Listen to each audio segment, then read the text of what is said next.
Hello, and welcome to Magic is Real, a podcast focused on the fascinating world of near-death experiences, spirit communication, and all things metaphysical and spiritual.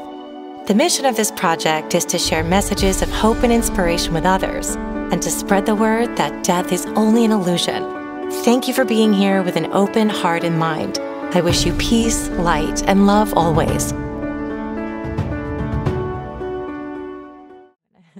Great, okay. Hello, welcome to Magic is Real. I'm Shannon, I'm your host. Today I have with me Jonathan Van Valen. Jonathan is a healer, he is a spiritual teacher, he's a near-death experiencer, and today we're going to talk about Jonathan's life and Jonathan's spiritual journey, which is not limited to his near-death experience. In fact, that's one of the less important experiences on his spiritual journey. However, we will tell you about it because I know you're all here for that. So, Jonathan, thank you so much for being here. I really appreciate your time and energy. Shannon, it's a delight and a pleasure. Thank you for having me. I appreciate it. It is a pleasure here too. So, would you start by telling us a little bit about yourself, about your background, anything that informs your spiritual journey? I think it's important to know where you came from, what your former spiritual beliefs may have been growing up or may not have been. Well, sure. I think the easiest way to sum it up is I didn't have any. And I was a regular white kid growing up in the suburbs and went to public school. I have no doubt that over the first couple of decades of my life, no one on the planet would have looked at me and said, that guy, he's the one that's going to end up with some of these experiences or being one that shares those kinds of things with other people. I don't think they would have ever picked me out of a crowd on that one. Right. I wouldn't have guessed so either. Even though there were some sort of early experiences along the way that definitely in a way pointed to some of those things as an eventuality. But even, at the time as a young person and so on, I could not possibly have fathomed the kinds of things that were going to come my way. And so I wouldn't really have demonstrated to anyone else that might be possible either. So, yeah, if I recall, you were in music. Well, music, but were you in athletics too? Where did I get that from? A little bit, yeah. In the being in public school department, there wasn't a whole lot of athletics. All my athlete type pursuits were actually outside of school. They were a lot of more outdoorsy too. Like that's what I was thinking of.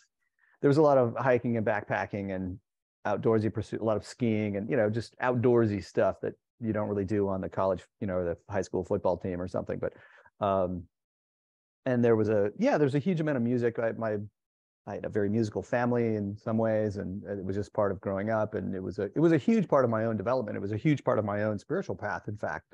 And I think it's one that probably a lot of people can relate to, in a sense that when you're practicing a craft like that really seriously, and I did in college, my despite having there's some really fun bumps and bruises along the way, like having gotten kicked out of school and never graduated from high school because I got kicked out and things like that. These are the kinds of things that would lead no one to ever imagine that I was going to be in the position of being something of a spiritual teacher to people.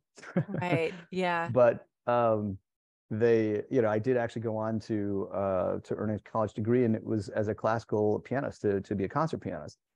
And just to gloss over it quickly, but it's a period that I look upon from the spiritual perspective of having sort of been the Zen monastery period, because it was a time where I spent thousands upon thousands of hours alone in a practice room, giving every molecule that I could to being, to focusing my mind and focusing my heart on this task in front of me. And there was a lot of sort of early experiences there, a lot of experiences of flow, and a lot of experiences of sort of merging with something that was greater, and that sort of thing. Even some a few little touches of what many would refer to as past life memories cropping up and that sort of thing.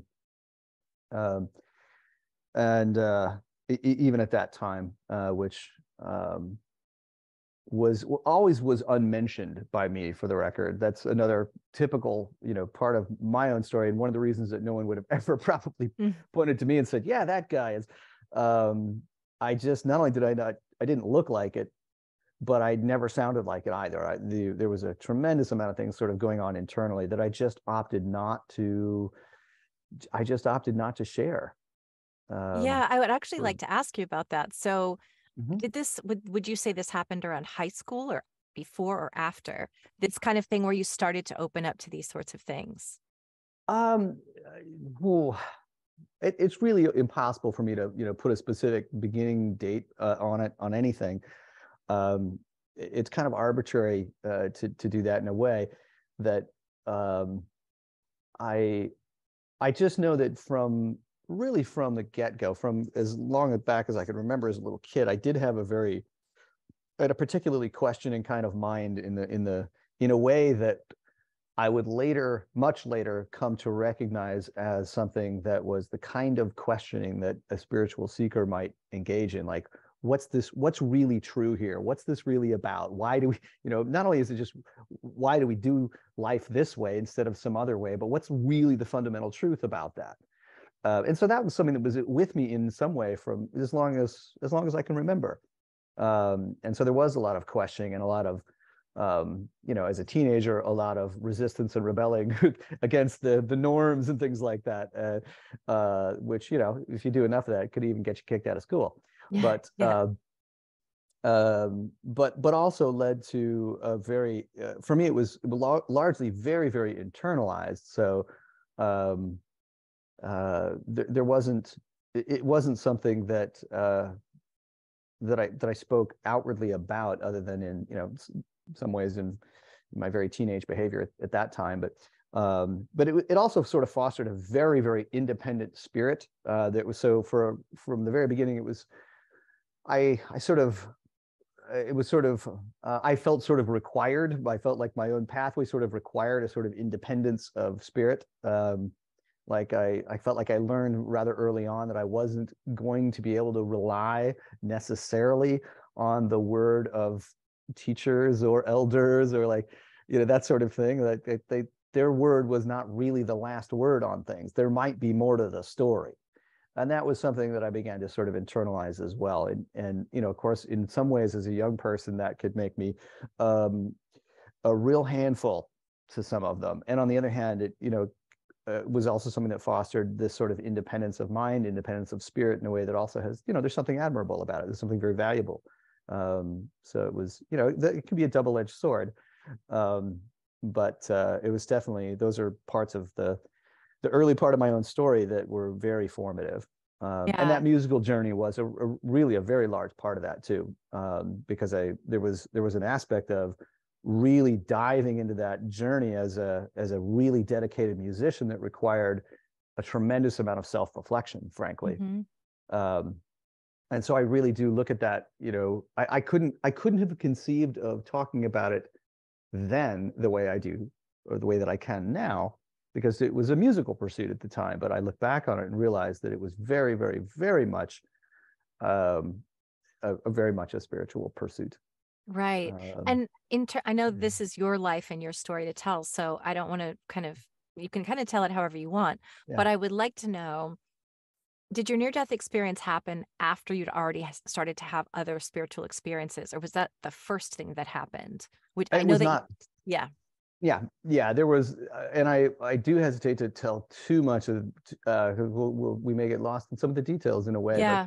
um, there were, I can think back to being a little kid and having gone through some, just interesting things, interesting experience. Just in a few words, um, a sort of um, just a shift in awareness, I guess I would call it. I remember Mhm. being a little kid lying in bed at night, and I could sort of play with the way my mind was perceiving my sense of self. And I come from very early on. I began to be able to discern this subtle ground in which I could sort of, I thought of it then, and I think of it now still as taking this backward step, taking a step backwards from my sort of usual frame of reference, in which it was sort of like, in taking that backward step, I could step out of the sense of being this really tightly individuated sense of I and me. And it's like I could take this backward step into something that was greater than that. Although I, as a kid, I couldn't possibly really put that into words, or it was just sort of a curiosity to me. Like it was just sort of this, a curiosity that led me to ask, like, well, that's kind of curious. This really hardened sense of me isn't quite as, it's not quite as solid as I thought. And I would just sort of revel in that feeling of what it felt like to step back from it, and find that it was just sort of a curiosity. And I didn't really pay that much attention to it, but I could sort of play with it if I wanted to in these quiet moments inside my own mind. And otherwise I kind of forgot about it. But it was something that I would return to over years. And then there was another period in as a teenager that I don't need to go into details, but it was a experience similar to that, but it was almost sort of the other face of it, in which there was a moment in which I felt that sense of self sort of separate from the usual sense of it. But I found in that, and at 17 years old, this is a period in life when people are beginning to really grow into their sense of self, of like, who are they, growing up, that sort of thing. And in having an experience in which that sort of felt like it went the other direction, than that, I actually found it was sort of terrifying. Well, it was just sort of shocking to me, and I wanted to run in the opposite direction of it, and I did. And I made this sort of mental pact with myself in this moment that was so outrageous to me, and said something like, inwardly said to myself, I'm gonna go in the opposite direction of that as hard and fast as I can. And I spent the next decade essentially doing that, Right. until it sort of came back around again.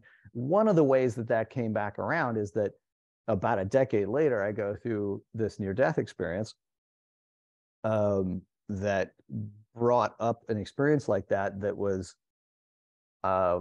so mind-bendingly rich and palpable and so on, that it was so much that it was, I couldn't even put it into words. And I guess this is the moment where I Yeah. And I know people explain want that to a little hear bit. about that.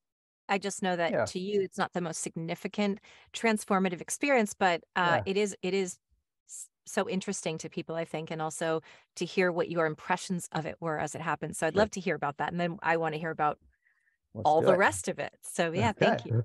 I'm delighted. So, all right, just to jump into it, 29 years old, I'm well into adulthood. I have a sort of career-looking like job, at a technology company, and I'm diagnosed with sleep apnea, which is a little bit unusual for a 20-something fit, healthy guy, but as a sort I of have it genetic too. quirk. Okay. Yeah. Yeah. Mine was deemed sort of medium to severe. And for those who don't know, it's a condition in which you literally stop breathing while you're asleep. And because there's this moment where your body stops breathing, and I was stopping that breath somewhere between 60 and 80 times an hour, which is pretty high.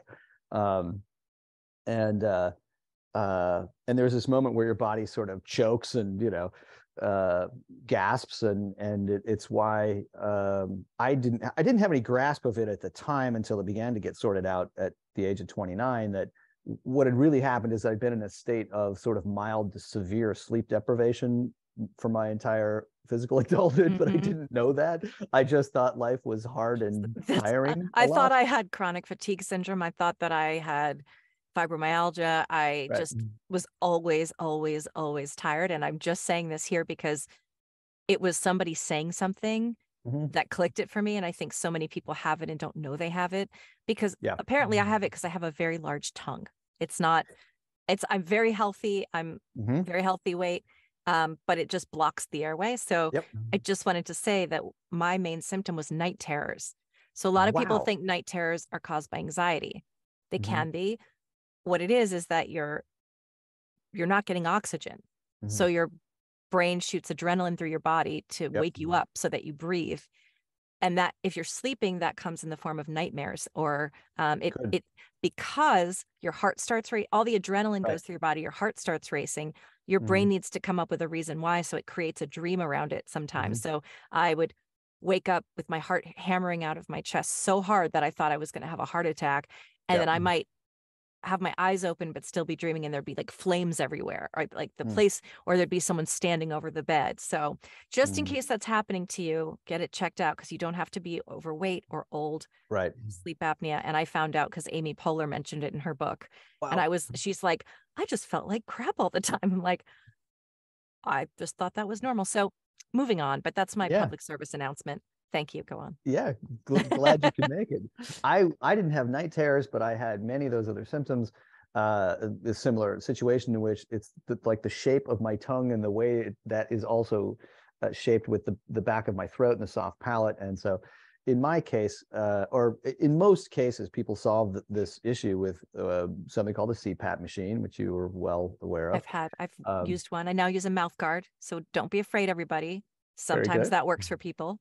Yeah, it works for most people. That's how most people solve these kinds of things, is the kind of options you just Yeah. mentioned.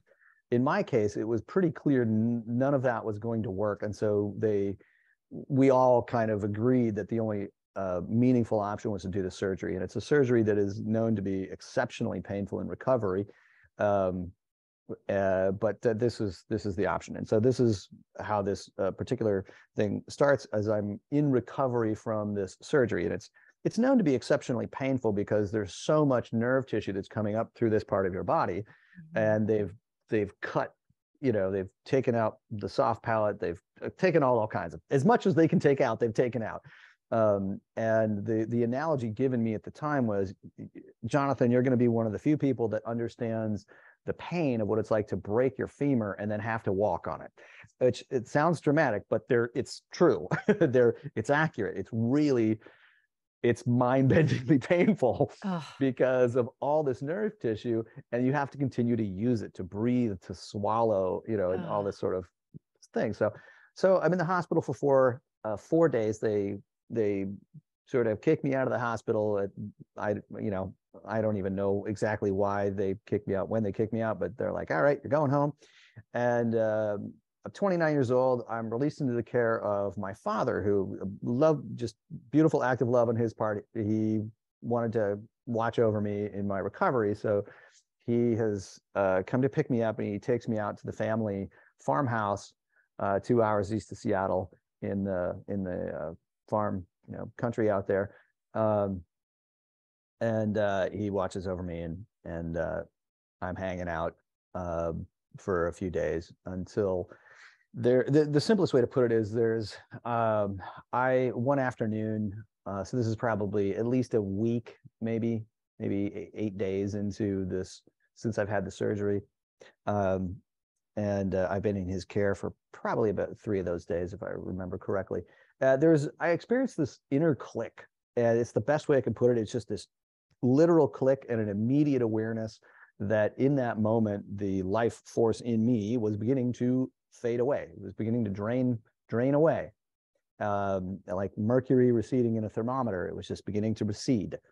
And immediately in that moment, there's a couple of sort of realizations that follow immediately. The first one was the recognition immediately upon that click that the body was dying, and that the awareness that was seeing the fact that the body was dying was not dying.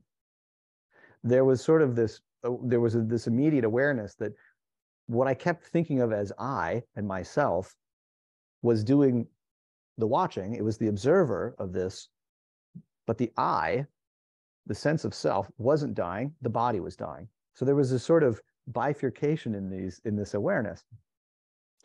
And that was really powerfully meaningful, because what it meant was that in that moment, it was the first time that I got to see the difference between pain and suffering. Because what that moment meant was that the pain in that body wasn't mine. It wasn't me. It just simply wasn't me. And so it's not as though the pain in the body was gone. It was still there. It was absolutely still there. It was just simply that it was rendered irrelevant. It was rendered not meaningful. It didn't have any real effect because it wasn't affecting me, because I wasn't the body. And so immediately there's a level of sort of freedom in that awareness that is startling. Yeah. Because for a week, this had been the literal depiction of hell. It was a nightmare. Knee buckling, mind-bending pain, and a complete release from it. And again, it's a subtle distinction, but I can't say that the pain disappeared. It was still there in that body. It just wasn't mine. Mm-hmm. So there was a release from it. The second thing that flooded in immediately was this clear awareness that although the life force was leaving, it was actually doing it rather slowly. I was going to have some time, probably at least a day or two. And so what was meaningful in that moment about that was a sort of combination of these factors. Like, well, the body's not me, and there's plenty of time. And what's meaningful about that is that there was no sense of worry. There was no sense of concern. There wasn't even, like, not remotely even a sense of concern. There was no sense of fear. Like, the fact that I had just recognized I was dying elicited no need for response. And it was on multiple levels, but it's both of these awarenesses contributed to it. Because again, that body that's dying isn't actually me. And the thing that is witnessing and observing that clearly is not dying. And not only that, but there's plenty of time anyways. So it was just immediately absolutely fascinating. And of course it's freeing, because I'm not concerned about the pain anymore anyways. But there was a third recognition that flooded kind of in the heels almost immediately, almost instantaneously upon those other two,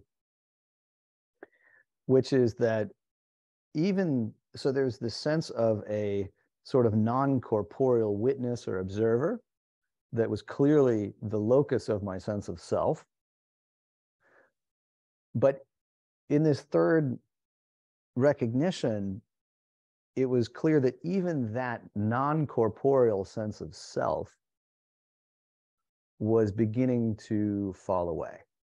That the way I've always tried to put it into words, it's one of those things that is very difficult to put into words, is that there began to be, as every molecule of life force left, there was an equal and growing sense that there was a merging into this absolutely infinite vastness, in which even that individuated sense of a self, even if it was a non-corporeal sense of self, was losing its individuality and becoming fully identified with this overwhelming wholeness, this overwhelming vastness, this overwhelming oneness.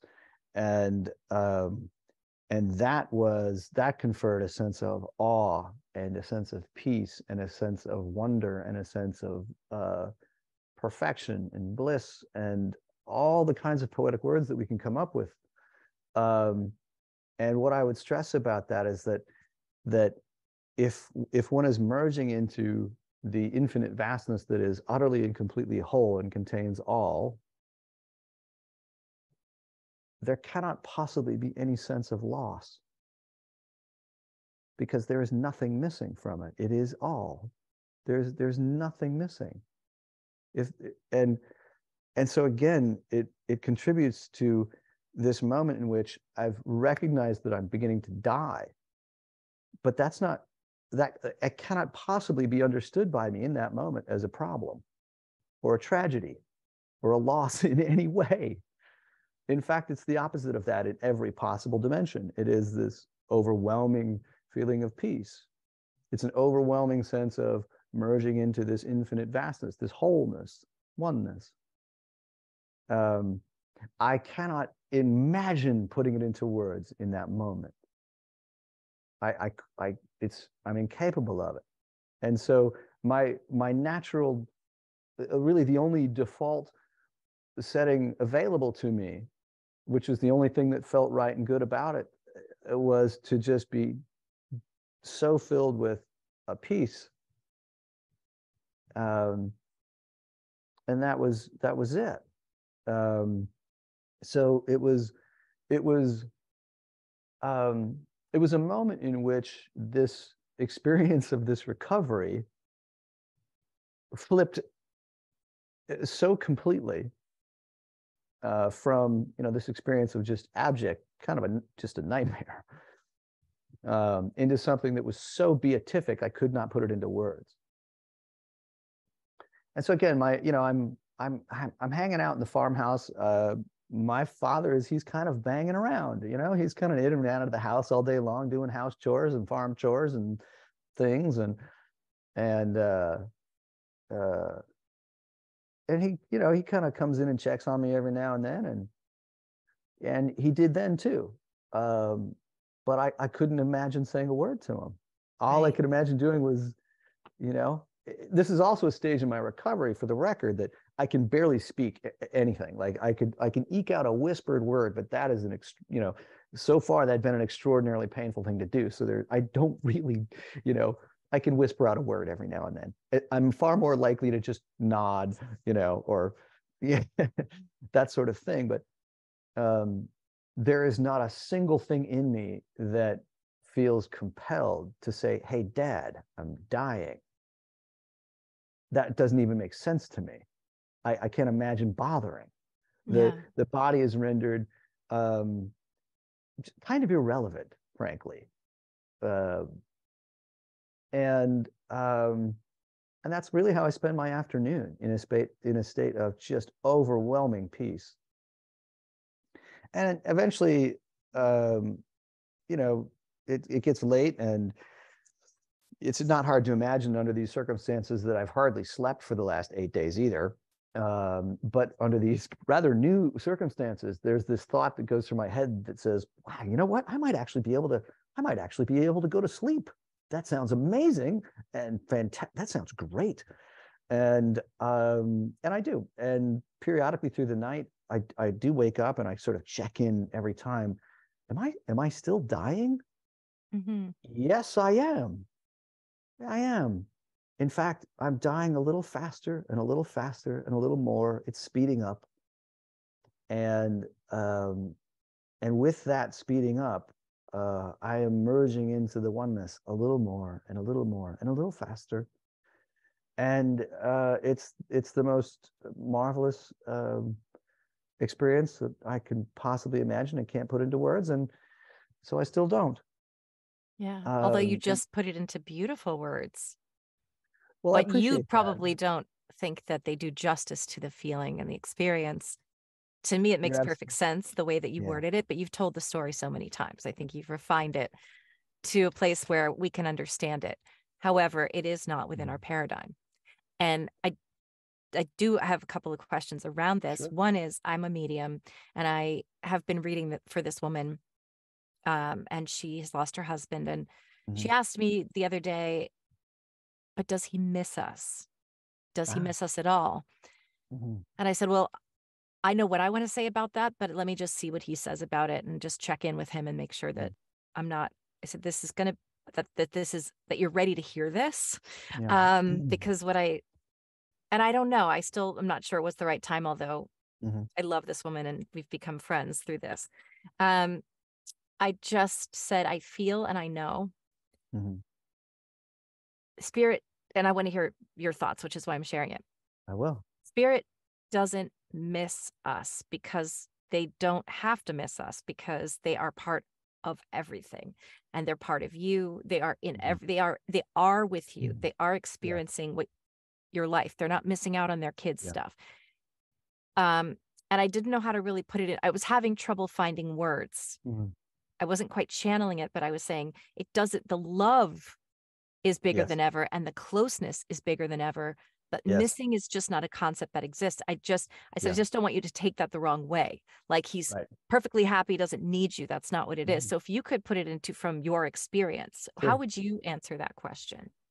I would probably try to be a little too subtle about it in a way. Yeah. But I have to say, I feel profoundly like you're on the right track. And I want to acknowledge the limitations that we face with words and the limitations that people face with the way they see and understand and believe their world works. And sometimes um, being able to communicate truth with a capital T can really bump up against those limitations in ways that can be a little tricky. And Yeah. I really have a lot of appreciation for that. So um, the from the unseparated point of view, as you beautifully put yourself, there is no missing because there isn't that separation. So that the notion of the missing is a point of view that can only be held from a very particular paradigm, from that separated point of view. And it's these kinds of experience in my journey that have chipped away at that sense of separation being true. When it's this sort of, I mean, I could say this about my entire spiritual journey, and I think a lot of people can relate to this because I think it's a real commonality to spiritual journeys in general. Is that one way we could put it? Is that it's a journey that goes from a separated state of affairs to an increasingly unseparated state of affairs. And the further we get along those journeys, the more something like you were trying to communicate to that woman makes perfect sense. And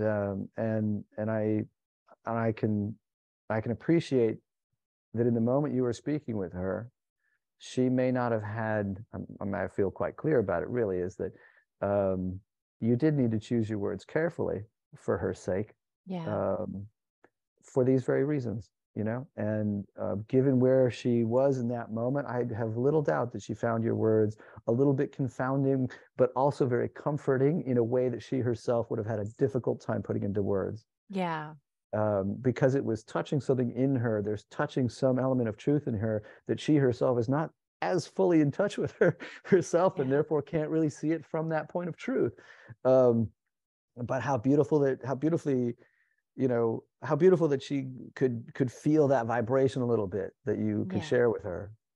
Um, and every little nudge along the pathways, it's good. Yeah. You Thank you know? for that. That's really helpful. I actually want to play her what you said too, because I know that, she's in just the deepest grief and so much Yeah. pain. And when Yeah. she asked me, she was just sobbing through sobs. She's asking me this. And Hmm. I'm like, I know it probably helps to hear, yes, he misses you just as much as you miss him. Right. But really the feeling was more, no, he loves you as Yeah. much as you love him. And Yeah. he Hmm. doesn't want to see you this sad, but he's with Right. you, he's with Yeah. you. So thank you for that. And when you came Hmm. out of this experience, well, what was it that did you just kind of stop dying all of a sudden? No, no, Did you, not at all. It yeah, was. I mean, it's. I think it's. In some ways, it's kind of interesting to some people, because this was not some sort of momentary thing on the operating room table or something. This is yeah, going on for 36 hours, because I'm well into the next day. I've woken up that next morning and I check in. I'm like, am I dying? Yes, I yeah, definitely am dying, and considerably faster now. Like, it's really draining away. But I still have I can't possibly fathom how I would say, hey, Dad, my body and myself, two different things, one of which is basically unimportant, and also merging into the infinite. So that's cool. Anyway, how are you? Like, that's impossible. I can right. barely speak anyways. But um, in the middle of the following afternoon, he comes into the house and he looks at me, and I watch his face kind of squinch up and he looks at me and he says, Jonathan, I think something's not right. And I think we should load up and head back over to the hospital. And what I don't say, and I didn't tell him at the time, is that I'd been taking a careful look at just walking over that threshold, just go ahead and all right, fine. I'm gonna lay that sucker aside, and that's fine. Like there's an open choice that I've been contemplating for the last 24 hours. I'm heading in that direction quite firmly. But there did come a moment where it was also very clear I could make a choice. And for reasons I couldn't even quite understand at the time, I thought, I think I'm just not gonna go that way. Which is almost hard to explain. I mean, if that is the pathway of the most beatific peace you could possibly fathom, why wouldn't you? That's a reasonable question to ask. Yeah. And all I could lean on, I don't know, I didn't have anything to lean on other than I think I'm just not going to. I just feel like it's not time. There's stuff I got to do, and I don't even know what that means, but it still feels true. I don't really know what I need to do, but I think I'm not done here. I think I'm just gonna I'm gonna stay here for a little while. I'm not gonna go through the doorway. Easiest thing in the world. Like there's no effort in walking through that doorway. None. It's merely a choice. That's all. And so when my father appears this afternoon and he says, I think we're going to load up and head back over to the hospital, I just sort of nod and I'm like, okay, I mean, I'm on board. Yeah, let's do it. Good. Yeah. And I'm not in a hurry. I'm still not in a hurry at all. And I dawdle and I don't know. It takes me forever to get my act together. And it's a 2-hour drive. And by the time we get back to the ER at the hospital that conducted the surgery in the first place, it's dark. And they take me into the ER and confirm medically that my body is dying for the dumbest reason. Yeah, that's what I was wondering. What happened? Yeah. Why am I dying? Dehydration. Really the dumbest reason in medical science. Right. Because it's preventable. Yeah, I mean, it's pretty preventable if you've got water nearby. Yeah. Right. But you also still have to be able to drink it. Right. And so just that had literally not been happening. And why did they expect that you'd be able to in the first place? I have no good answer for that. All I can say is sometimes that's healthcare in America. And I don't have any good answer. It seems absurd that I was let out of the hospital or kicked. I don't know if I without was an IV at least or something to make sure you were hydrated. But okay, well, right. Good to know. Yeah. So, it also means that the solution is very simple. So they stick me with an IV and dump a liter of saline solution into me immediately. And the minute that IV is connected, I feel this entire process reverse. Yeah. The mercury begins to rise, merging into the infinite has reversed, and I'm, coming back. And I also discovered pretty quickly that when you are hydrated, everything works so much better. I mean, that's obvious, but what it meant was that over the next 48 hours, pain levels came down so dramatically, I couldn't believe it. Just the healing process itself ramped up dramatically. And so I was in the hospital for just a few hours, dump an IV into me, let them observe the results, kick me right back out, 2-hour drive back to the farmhouse. And a lot of reflection happens on the way back inside my very quiet mind. And most of it about the fact that as that life force began to flow in, I began to feel simply to corroborate the feelings I'd had before. Like this is good. I'm glad to be coming back. This is great. Yeah. I do want to do some things here, even if I don't entirely know what they are. Right. So, there's also kind of a mindset change there, and if you're looking at the infinite and looking at the most overwhelming beatific peace, and there's part of you saying, nah, forget about that. let's come back to this adventure land. Trying to find a Right. nice way to put it. Yeah.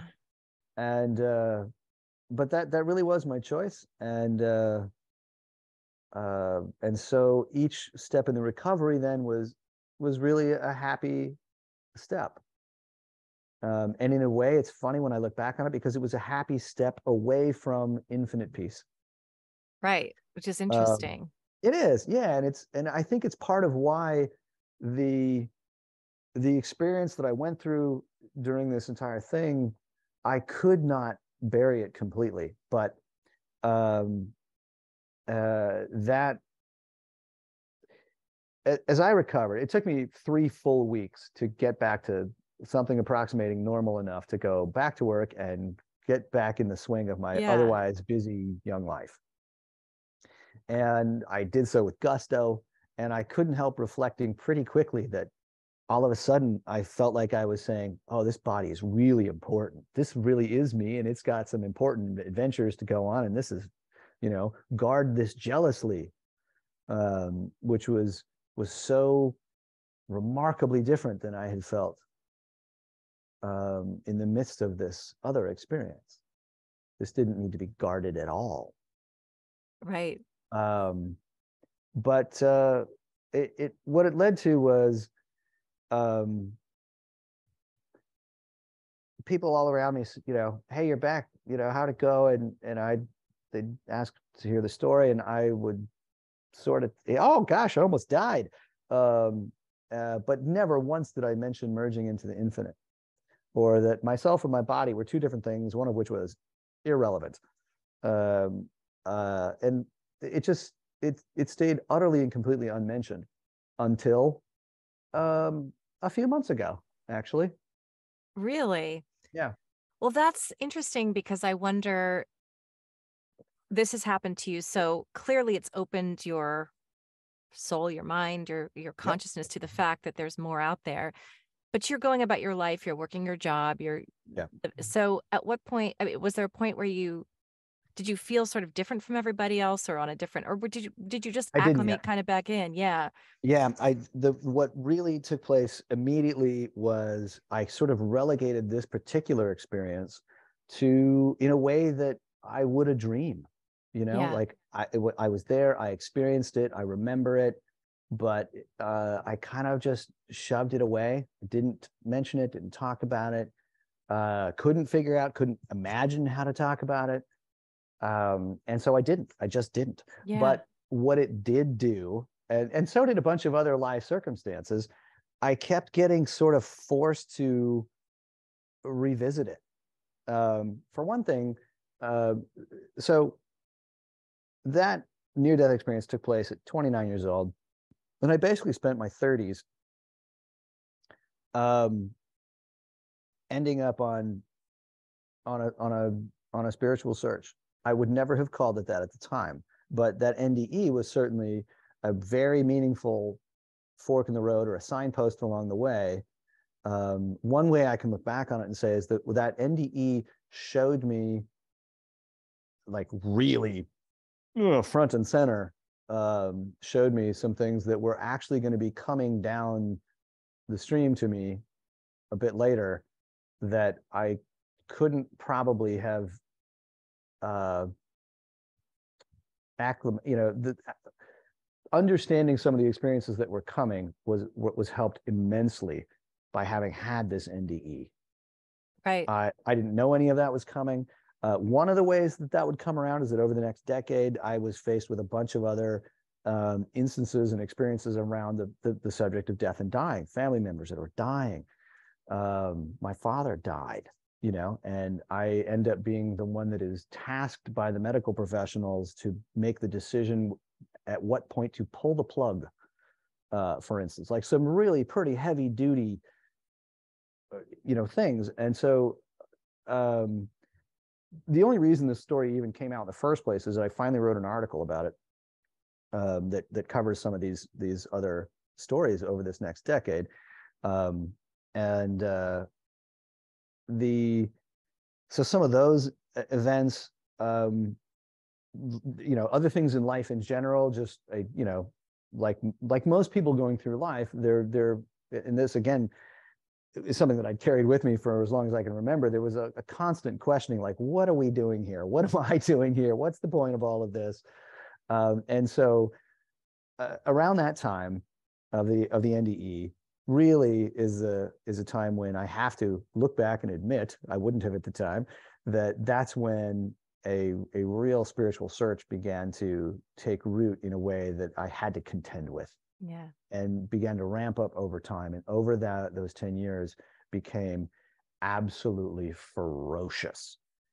And one of a couple things precipitated.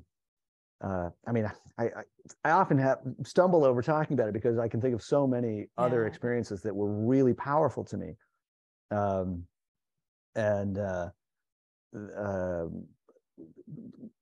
Moments where I lost track of that sense of self would disappear.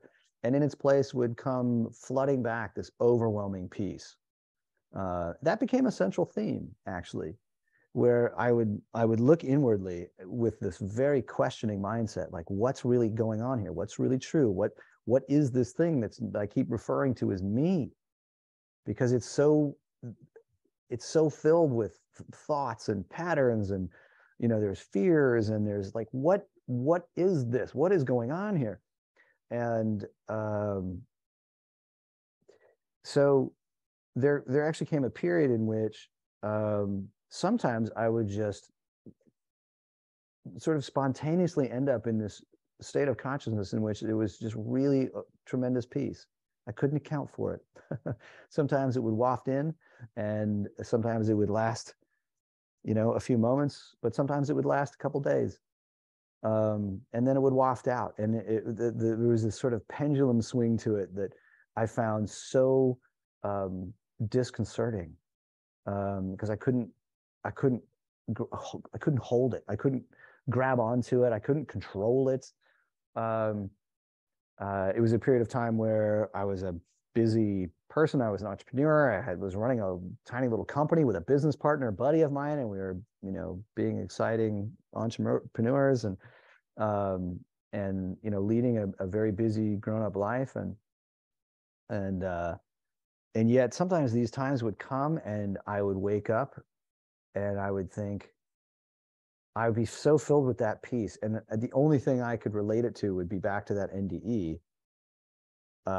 Because in that peace, there was this sense that there was no sense of lack and no sense of need and no sense of want. And I couldn't, even in those moments of peace, I couldn't have used the term wholeness or allness or oneness. But what I did begin to understand was that my own sense of an individuated sense of I didn't seem to have much of anything to do with it. And so on one hand, I began to look inwardly repeatedly over and over and over, asking, what is this I? What is this? And I would look and I would look and I would find these moments where I just couldn't find it at all. And it clearly wasn't there. And it would begin to, and so sometimes it would take that form, this sort of experience would take that form of, well, I cannot seem, if I look inwardly, I can't put my finger on where is that thing exactly. And it would just, as the more I dug and the more I dug and the more I dug, the more it was revealed to be something that was ephemeral. It was nothing but a sort of amalgamated pile of thought forms. But if you dig through all those things, there's no substance underneath it. There wasn't something fundamentally there. And that when that sense of self was seen through, was frequently consistent with those times of really tremendous peace.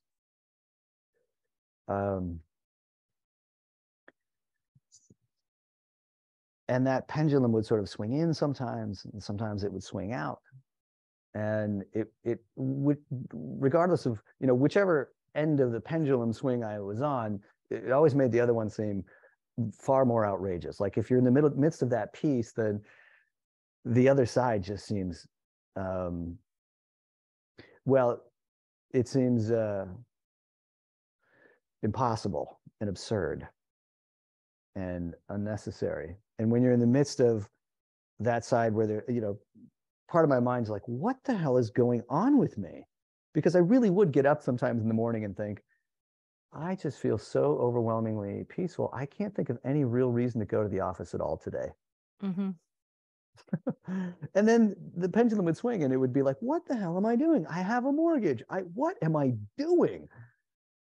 Of course I'm going to go to the office, aren't I? Aren't I? Yeah. Well, all right, I'll go because my business partner's there. I can't explain this to him. Right. Uh, and it would make that peace seem so distant and so golden, and it was like being in the midst of something that was like panic. It is easy and natural and reasonable to say I was going through a deconstruction or a breakdown, in a sense. And there is a sense of madness about it, but also the sense of clarity. Like when looking at that piece, there is nothing in me that's possible to say that isn't the right way to point. That is the only right way to point. I can't really fully fathom how to do that, but I know that's the only right way to point. And so there was this tension that this is sort of me describing my 30s. Yeah.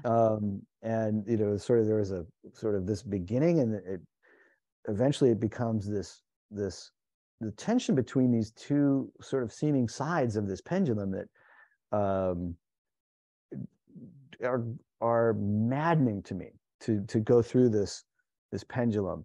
And that's what drives this search that eventually becomes, I need to know, I need to understand this, I need to resolve this. This needs to be sorted out. And the drive to sort this out becomes what is absolutely ferocious, to the point that I really do, like, first of all, life just seems like it's kind of falling apart in a way. And I say that because all the sort of ordinary things that I felt were supposed to be important to me kept, like, that sense of importance kept falling away. Like, this began to be the only important, meaningful thing. Everything else paled by comparison. And so, yeah, so in a way, it seemed like life really was falling apart. But eventually, I did that thing that is, well, I gave everything up. I gave everything up. I walked away from everything. I walked away from the little business. I walked away from my business partner, very benignly, like I gave him a warning. And I said goodbye to the lovely woman that I'd been dating, and I sold my car, and I gave the keys to my home to someone I barely knew, and I disappeared. And that was an act of turning, where I had been turning towards this for years. And this is all in a context of not being spoken outwardly. There's no teachers, there's no community, it just wasn't, that wasn't my milieu, it just wasn't my world.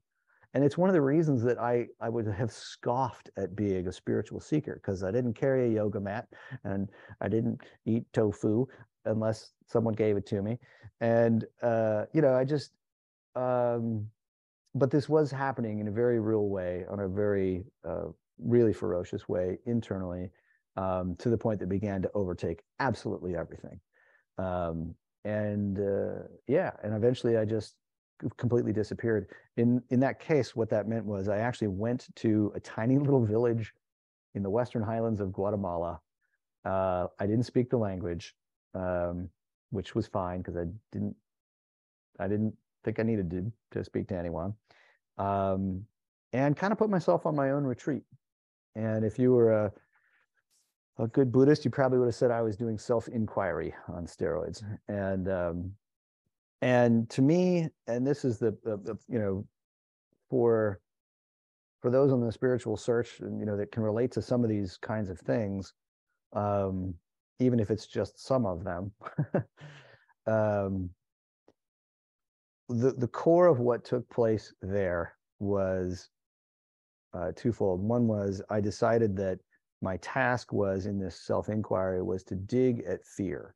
That was sort of my own fear patterns, more than anything else, were what conferred that sense of self. That's sort of what I had come to some recognition of that. And so I would dig at those fear patterns. I set myself the task of digging at them until I got to the absolute bottom. And I didn't know if that was possible. I didn't know if that was a completely insane task to set. But I also knew at the time that I couldn't not do it. So I did that through writing and through journaling. And so I spent months doing that. What the outcome that I also couldn't have really quite fathomed or was that there came a point that marks for me the most dramatic shift I've ever gone through, which was that there came a point when that sense of an individuated sense of self that I'd sort of been watching that sort of waver in and out for a bunch of years at this point. But there came a point when that pendulum did in fact stop. It just ceased. And that pendulum stopped on the side of the pendulum that conferred that there is no actual self in there. And it's a strange thing to say out loud, but because here I am sitting on a couch speaking with you today, and maybe we'll come back around to that. But the internal experience of it is that sense of an individuated sense of self that had sort of been wavering in and out for a number of years, just permanently was seemed to have rested, gone, come to rest. And if an individuated sense of self is no longer there, then there isn't something there to be individuated. And so there is that sense then of there's nothing separated, because there's nothing there to be separated. And it's what sort of returned me to what had been shown in that original NDE, where if there's nothing separate, then everything just seems to be sort of a whole. There's this sort of sense of allness, this sort of sense of oneness in which there's nothing separate. And if there's nothing separate, there can't be anything missing. If there's nothing missing, there cannot be any sense of lack or want or need. And if there's no sense of those things, then there really can't possibly be any fear. What's there to be afraid of? There's also nothing that can be broken or wrong or need to be fixed. That's one of the reasons it feels so whole. It's also one of the reasons it seems so still and quiet and peaceful. And if there's no sense of fear and there's just that wholeness and nothing's broken, there certainly can't be anything that needs to be, again, fixed or healed. And the sort of default setting then naturally is just one of really tremendous peace. Yeah. And I have a question about that. If you have more to say, I didn't want to interrupt you. I think I could get on a little flow on that and maybe even say too much, but why don't you ask your question? We'll come back around to whatever we need to. I'd love to know, because you are a spiritual teacher and you are a healer. Mm-hmm. Well, I'm trying to figure out how to formulate the question. One, I'd love to hear you speak about what type of work you do and how the work you do, how you're of service to people, but also how these ideas, philosophies, and experiences inform the way that you serve clients, and also what led you into that kind of work. So specifically, what is a spiritual teacher from the way that you the way that you do it, and what is your method of healing? Sure. The first thing I did was nothing. And I did nothing for a long time. For one thing, when everything seems that whole and that complete and nothing needs to be fixed, healed, or changed at all, right, there is no call to do anything. That's why I asked you that. Yeah, Yeah. it's a good question. And I spent, um, I spent, I spent a year and a half doing um, almost not speaking at all, which is a very strange thing to do as a functioning grown up. Um, but there wasn't even a need. There was, I mean, even the impulse to talk was so small that I just didn't. I literally just didn't. And so, did I go back to regular life as an entrepreneur? No, I didn't. I've never fully gone back to what you might call my old life, ever. And it would be absurd to do so. Um, all the underpinnings of that old life just sort of fell away, frankly. So I spent about a year not hardly talking at all, and then I couldn't figure out why to do really anything that I used to be doing anyway. So then I just wandered around the globe, Yeah. for the better part of 2 years, actually, um, mostly quietly. And during that period of time, towards the end of that period of time, um, there was a sort of general willingness to look like a regular person. Hmm. Like if you were in the grocery store and you just sold me a bag of groceries and you said, thanks, I would say, thanks, have a good day. Like it was Right. Right. normal. It was normal. Yeah. I didn't, but it didn't go much further than that. And uh, so it was also a period towards the end of that period of time where there began to be occasionally people that would sort of get a little twinkle in their eye and decide they needed to talk to me or wanted to talk to me about spirit or that sort of thing. And so it didn't happen very often, but that it would also began to be, whether I intended it or not, I was occasionally a spiritual teacher or something like that to people. And but mostly my MO was to still say nothing. And often when people did come to me, I still wouldn't. Maybe they'd ask me a question or tell me a story, and I would sort of reflect it back to them, and I would reveal nothing about my own experience, but I'd still talk to them about theirs. And it really went on like that for a very long time. One of the When it comes to the healing and so on, and spiritual teaching, they I had a hard time reconciling that sense of silence with talking. The phrase I've often used is that I always felt like silence was the best vessel for holding what I knew to be true. And I just simply abided by that for a really long time. um, and there did, though, also come a point where throughout all that, through that silence, one of the things that took place for me, that was that my own capacity to listen inwardly to what I've often referred to as the inner prompt. And we all, people from all kinds of backgrounds have all kinds of words for that. Some people talk about their angels and their guides, and some people talk about talking to God, and some people just call it intuition. And there's, we have a million words for it, but my own capacity to follow that inner guidance was certainly ramped rather dramatically up. And so it was sort of, became the prime director of whatever I said or did or wherever I went or anything. Um, Another thing that took place was, and this was really quite startling to me sometimes, was that I had always, as an entrepreneur and a musician and things like that, I'd always felt like I was a pretty good read of the crowd, read of people around me. I could kind of have a good sense of who people were. But after this shift, there began to be instances of that kind of intuitive information that easily tipped into the realm of what people often call psychic, which is not, that's not unusual in any way to you. It was to me, though.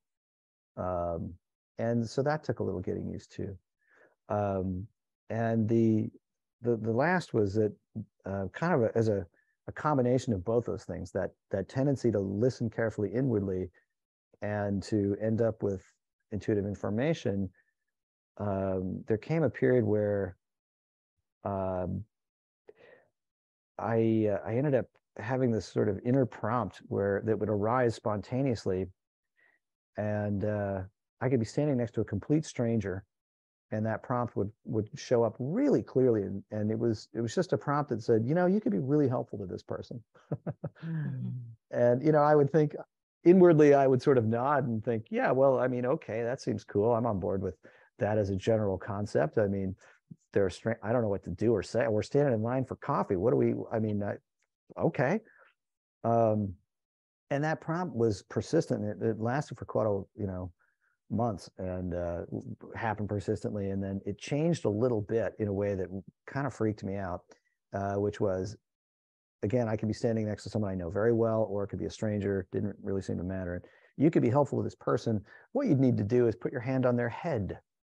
To which my inner response at the time was, what? No, nope, I'm not doing that. That's weird. That's Um, inappropriate. that would be so strange, Yeah. Uh, and how am I supposed to go back? I mean, if you really are standing next to a stranger, what do you do? Hi. Hey, I realize you don't know me. But sometimes I listen to the voices in my head, and you know what? This is already coming out wrong. Maybe I should start that over.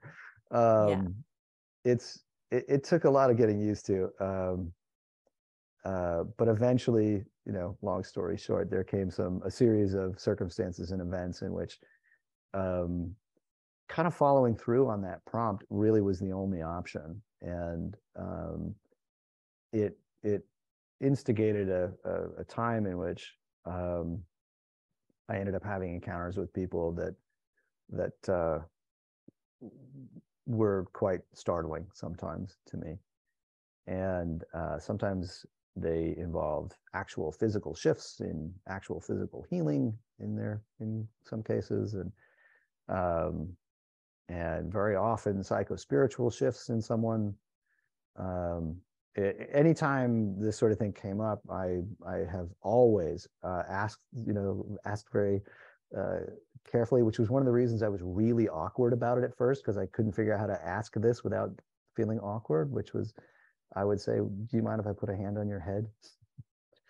Um, and we would just spend a few minutes of silence that way. And to your actual original question, which was something like, what's the deal with the healing and the teaching and whatnot? When it was time for those encounters with someone, um, and I would ask, is it all right to put my hand on your head? They might say yes, and I'd just put my hand on their head, or maybe I'd put a finger on their forehead or something like that. And in that moment that I make that connection with that person, the only prompt I have is I go inwardly to that very still, quiet place. It's a place that's become utterly and completely natural to me. And it's that place inwardly in which the mind stills to the point that there is no sense of self at all. And this would be true of absolutely anyone. If the thoughts in anyone's mind come to a point that is still enough, then even those thoughts that confer a sense of an individuated self will cease. It's a completely natural phenomenon, in fact. It's our natural inheritance, in fact. And curiously enough, it began to be a place that it was, ever since this sort of fundamental shift that I spoke about earlier, that place became something that was never gone. It was never unavailable. It was never not there. And so to just direct my consciousness into it was completely natural. It always has been and is since then. It is in this moment, right here, right now.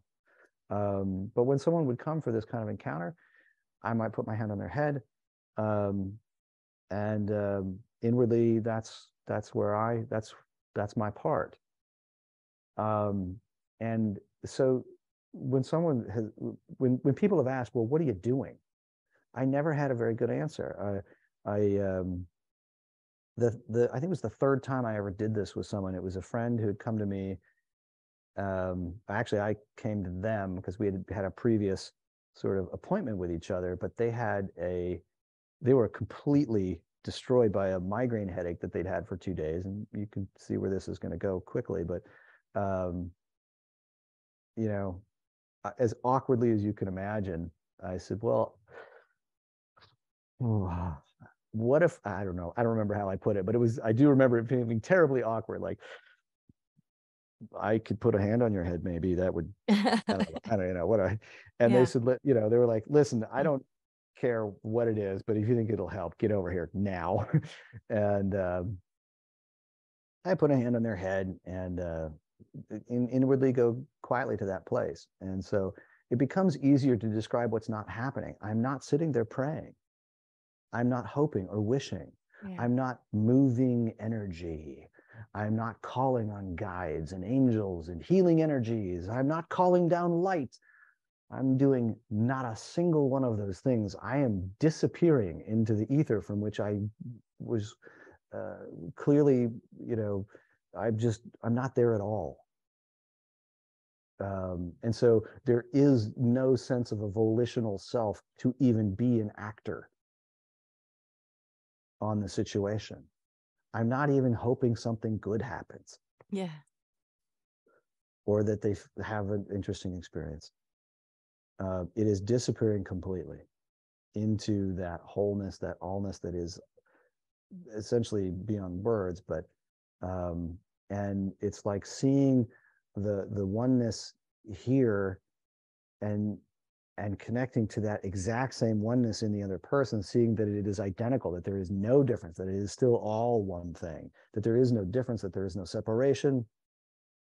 And as a result, then again, there is no sense of want, lack, or need. There's no possible sense that something could be wrong or broken or need fixing. It's, yeah. Yeah. And And so when you do your healings, is it all in person or are there ways that you can do it remotely? yes, I've had requests for both. And to me, it doesn't matter. Yeah. Because what we're talking about on the level that we're talking about it isn't actually dependent upon the 3 dimensions of time and space. If we're talking about that which is all, that simply, that goes beyond the limitations of those kinds of limitations. So it's funny, to this day, it has struck me as still odd and quirky and kind of funny that putting a hand on someone's head seems to facilitate it. And my understanding of why that is the case is simply that it's an outward worldly sign to this other person's mind that gives them permission to change their own mind. Right. But is that easily possible over Zoom or 3,000 miles away? Sure. There's no reason that that's an impediment at all. Yeah. And what is the spiritual teaching aspect of what you do? Is it speaking? Is it writing? Is it working one-on-one with people? It's been a little bit of all of those. Yeah. Not, probably not. Well, I have a lot I could do in those departments. Yeah. There's much to get to, but out of that silence, out of that place of not being an individuated self at all, out of that sense of wholeness, does sometimes arise intuitive information, quite often. And so sometimes that might come up and I get to share that with this person and we can talk about it and that becomes part of their healing. Or and like I said earlier, sometimes out of that experience, there's a physical shift in them, there's a psycho-spiritual shift in them. From my point of view, regardless of the kind of shift, be it physical, psycho-spiritual, or otherwise, energetics, people often describe it in energetic terms. Even though I don't think of it as, I'm not manipulating energy. It's another of the long list of things I'm not doing. Yeah. Even though people often describe it in those ways or describe their experience using those terms. But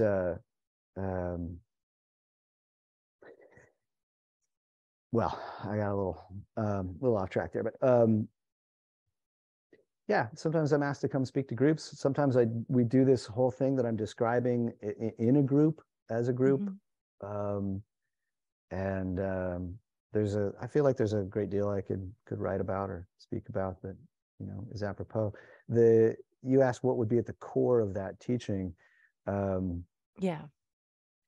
And I do find it hard to sum up, frankly. But the the the radical truth of, with a capital T, spiritual truth, is it's difficult for all of our human brethren to access in a way, because it is so truly opposite of the way that the world tends to think, because the world tends to think in these separation terms, and that's terribly understandable given their perspective.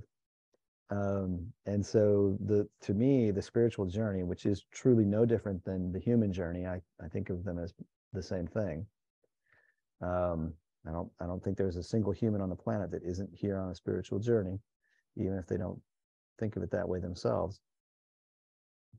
But they're on that journey. They're going to move from that separated point of view to something that encompasses the complete opposite. And in doing so, they're going to relinquish a great deal of what is untrue. And so I see the spiritual journey entirely as a demolition project.